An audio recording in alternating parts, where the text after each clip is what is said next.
ភូមិសញ្ញាស្រុកបៃឈរខេត្តកំពង់ចាមកូនស្រីហើយពីមុនមកការប្រហែលឆ្នាំហើយ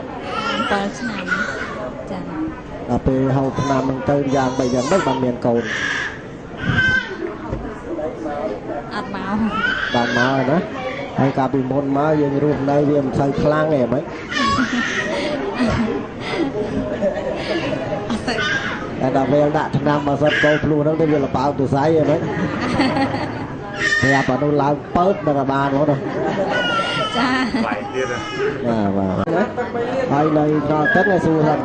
បាទខោទឹកព្រោះដឹងច្បាស់ហើយសួរដល់ទឹកណាបាទស្អីគេផងមួយណាបើអញ្ចឹងពីមុនមកគូអត់ប៉ុន្មានឆ្នាំអត់3ឆ្នាំជាងហើយបាទហើយ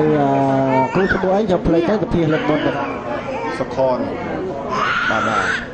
ហើយដល់ឥឡូវនេះក្រោយនេះបានហូបឆ្នាំទៀតទេអត់ទេថ្ងៃមុនទេមកនោះអញ្ចឹងហ៎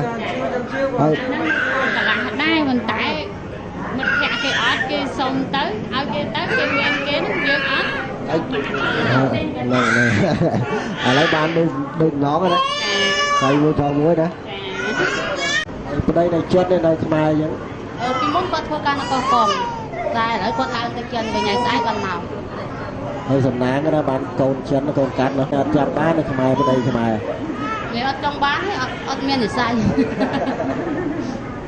ឡូវបានកូនប្រុសណាចា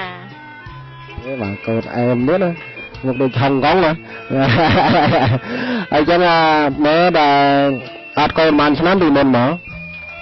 កអត់6ឆ្នាំលោកគ្រូចាឲ្យតែកូនឆ្នាំទាំងអស់ទាញក្បាលមីក្រូរហូតបាទ